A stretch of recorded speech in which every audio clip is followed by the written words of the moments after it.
7 چیزیں ہمیشہ گھر میں رکھو، حضور صلی اللہ علیہ وسلم کا فرمان۔ محترم ناظرین، آج کی ویڈیو ہر اس مسلمان کے لیے ہے جو اپنے گھر میں اللہ پاک کی مدد و نصرت دیکھنا چاہتا ہے، ہر اس مسلمان کے لیے جو اپنے گھر میں چین، سکون، برکت، ہر بیماری اور مصیبت سے بچنا چاہتا ہے۔ اس ویڈیو کو آخر تک ضرور دیکھیے گا، انشاءاللہ بہت فائدہ ہوگا۔ آج کی ویڈیو میں ہم آپ کو بتائیں گے کہ کون سی وہ 7 چیزیں ہیں جنہیں گھر میں رکھنا رسول اللہ صلی اللہ علیہ وسلم نے ضروری بتلایا۔ بسم اللہ الرحمن الرحیم۔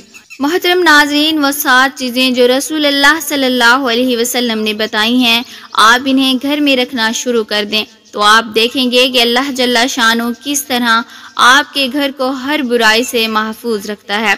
گھر میں برکتوں کا نزول شروع ہو جاتا ہے، مایوسیاں خوشیوں میں بدلنا شروع ہو جاتی ہیں۔ ان 7 چیزوں کو گھر میں رکھنے سے بیمار گھرانے صحت یاب ہونا شروع ہو جاتے ہیں۔ ان 7 چیزوں کو گھروں میں رکھنے سے تنگ دستی خوشحالی میں بدلنا شروع ہو جاتی ہے۔ ان 7 چیزوں کو گھروں میں رکھنے سے اٹکے ہوئے اور پھنسے ہوئے کام اللہ کی غیبی مدد سے پائے تکمیل تک پہنچ جاتے ہیں۔ ان 7 چیزوں کو گھر میں رکھنے سے بچوں اور بچوں کے من پسند گھرانوں میں رشتے طے پانے شروع ہو جائیں گے۔ محترم ناظرین، وہ کون سی 7 چیزیں ہیں جنہیں گھر میں رکھنا رسول اللہ صلی اللہ علیہ وسلم نے ضروری بتلایا ہے؟ وہ 7 چیزیں بھی ہم آپ کے ساتھ شیئر کریں گے، لیکن اس سے پہلے ہم آپ کو بتانا چاہتے ہیں کہ جو شخص یہ 7 کلمات یاد کر لے تو وہ اللہ تعالیٰ کے ہاں باعزت ہوتا ہے، فرشتے اس کی تعظیم کرتے ہیں۔ وہ 7 کلمات کون کون سے ہیں؟ 7 کلمات بیان کرنے کے بعد پھر آپ کے ساتھ وہ 7 چیزیں شیئر کریں گے جنہیں گھر میں رکھنا رسول اللہ صلی اللہ علیہ وسلم نے ضروری بتلایا ہے۔ فقیہ ابو اللیث رحمۃ اللہ علیہ فرماتے ہیں کہ جو شخص 7 کلمات یاد کر لے تو وہ اللہ تعالیٰ کے ہاں باعزت ہوتا ہے، فرشتے اس کی تعظیم کرتے ہیں، اللہ پاک اس کے گناہ بخش دیتے ہیں، اللہ پاک اس کے گناہ بخش دیتے ہیں، اور خواہ سمندر کی جھاگ کی مانند ہوں یا ایسا شخص طاعت کی لذت محسوس کرتا ہے جس کی حیات اور موت دونوں اس کے حق میں بہترین ہو جاتی ہیں۔ اول، ہر کام کے شروع میں بسم اللہ پڑھنا۔ دوسرا، ہر چیز کے ختم پر الحمدللہ کہنا۔ تیسرا یہ کہ کوئی لغو بات کر بیٹھے، کم ہو یا زیادہ، تو اس کے بعد استغفر اللہ کہنا۔ چوتھا یہ کہ جب یوں کہے کہ کل فلاں کام کروں گا تو ساتھ ہی انشاءاللہ کہے۔ پانچواں یہ کوئی ناپسند بات دیکھے تو لا حول ولا قوت الا باللہ العلی العظیم پڑھے۔ چھٹا یہ کہ جب کوئی مصیبت پیش آئے، جان کی ہو یا مال کی، تھوڑی ہو یا زیادہ، ان للہ و انا الیہ راجعون پڑھے۔ ساتواں یہ کہ دن کے اوقات ہوں یا رات کے لمحات، اس کی زبان پر لا الہ الا اللہ جاری رہے۔ وہ کون سی 7 چیزیں ہیں جنہیں گھر میں رکھنا رسول اللہ صلی اللہ علیہ وسلم نے ضروری بتلایا ہے؟ وہ 7 چیزیں یہ ہیں۔ نمبر 1، زمزم کا پانی۔ آپ کو جسمانی روحانی کوئی بیماری ہو جائے، آپ کھڑے رہ کر قبلہ کی طرف منہ کر کے 1 گلاس زمزم کا پانی پیجئے۔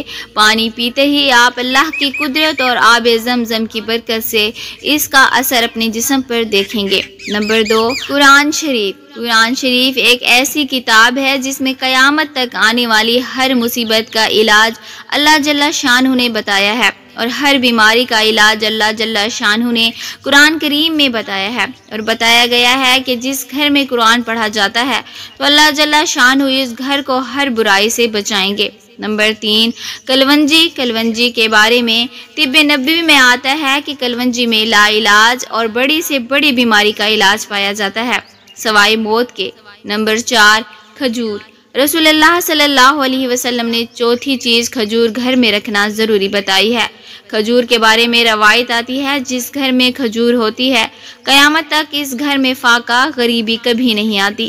کھجور کے بارے میں آتا ہے کہ اگر کوئی شخص صبح و شام یا دن میں صرف 7 کھجوریں کھائے تو بتلایا کہ اس کی موت تک نہ اسے کوئی روحانی بیماری ہوگی اور نہ اسے کوئی جسمانی بیماری ہوگی۔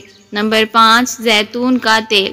زیتون کے بارے میں اللہ جل شانہ نے قرآن پاک کی ایک آیت اتاری ہے۔ والتین والزیتون سے جو آیت شروع ہوتی ہے وہ صرف زیتون کے بارے میں ہے۔ جو بھی شخص زیتون کا استعمال کھانے میں کرے گا یا کسی بیماری میں کرے گا تو ایسی 99 بیماریاں جن کا علاج ابھی تک دریافت نہیں ہو سکا، اس کا علاج بھی زیتون میں ہے۔ نمبر 6 شہد۔ شہد کے بارے میں اللہ جل شانہ نے قرآن کریم میں فرمایا، اور شہد کے بارے میں طب نبوی میں بھی آتا ہے، 70 سے زائد بیماریوں کی شفا شہد کے اندر ہے۔ نمبر 7 سرکہ۔ رسول صلی اللہ علیہ وسلم نے ارشاد فرمایا کہ جس گھر میں سرکہ ہوگا اس گھر میں بہت برکت ہوگی۔ سرکہ کے بہت سے فائدے ہیں۔ انگوری سرکے کے بارے میں رسول اللہ صلی اللہ علیہ وسلم نے گھر میں رکھنے کو فرمایا ہے۔ حضرت ابو غفاری رضی اللہ عنہ فرماتے ہیں کہ مجھے رسول اللہ صلی اللہ علیہ وسلم نے 7 نصیحتیں کی ہیں۔ نمبر 1 مجھے اس کا حکم فرمایا کہ مسکینوں سے محبت کرو اور ان کے قریب رہا کرو۔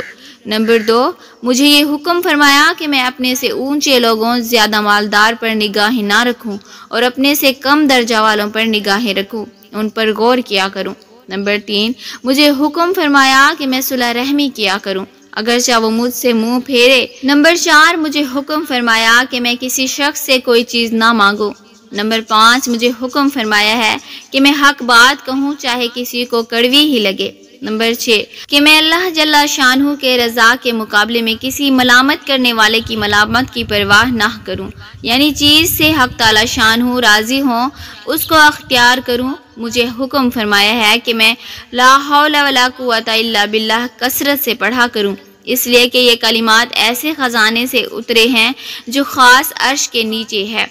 علماء کہتے ہیں کہ 7 خصلتیں صدقہ کو بڑھاتی ہیں اور اس میں عظمت پیدا کرتی ہیں۔ پہلی یہ کہ حلال مال سے صدقہ کرنا۔ اللہ تعالیٰ کا ارشاد ہے خرچ کیا کرو عمدہ چیز کو اپنی کمائی میں سے۔ دوسری یہ کہ قلیل مال سے باقدر ہمت دینا چاہیے۔ تیسری یہ کہ جلدی دینا کہ کہیں موقع نہ جاتا رہے۔ چوتھی یہ کہ بہترین اور عمدہ مال سے دینا کیونکہ اللہ تعالیٰ کا فرمان ہے، اور ردی چیز کی طرف نست مت لے جایا کرو کہ اس میں سے خرچ کرو حالانکہ تم خود بھی اس کے لینے والے نہیں۔ ہاں اگر چشم پوشی کر جاؤ اور یہ یقین رکھو کہ اللہ تعالیٰ کسی کے محتاج نہیں، تعریف کے لائق ہے، یعنی جس طرح تم نے کسی سے قرض لینا ہو تو ردی مال نہیں لیتے سوائے اس کے کہ چشم پوشی اور درگزر کر جاؤ۔ پانچواں یہ کہ ریا سے بچتے ہوئے چھپا کر صدقہ کرو۔ چھٹی یہ کہ اس پر احسان بھی نہ جتاؤ کہ اجر باطل ہو جائے۔ ساتواں یہ کہ اس کے بعد تکلیف نہ پہنچاؤ کیونکہ اللہ تعالیٰ کا ارشاد ہے تم احسان جتا کر یا ایذا پہنچا کر اپنی خیرات کو برباد مت کرو۔ ناظرین، ہمارے اعمال ہی ہمارے اوپر آنے والی مصیبت اور پریشانی کا سبب بنتے ہیں۔ ہمارے اعمال ٹھیک نہ ہونے کی وجہ سے اللہ ناراض ہوتا ہے اور ہمارے حق میں کیے جانے والے فیصلے اللہ کی ناراضگی کا سبب ہیں۔ اگر ہم اللہ اور اس کے رسول صلی اللہ علیہ وسلم کی شریعت پر عمل کریں گے تو ہم دین، دنیا اور آخرت میں بھی کامیاب ہوں گے۔ محترم ناظرین، اللہ تبارک و تعالی ہمارے کبیرہ صغیرہ گناہ معاف فرمائے، آمین یا رب العالمین۔ معزز ناظرین، کامنٹ باکس میں اللہ کے 99 ناموں میں سے ایک نام ضرور ٹائپ کریں۔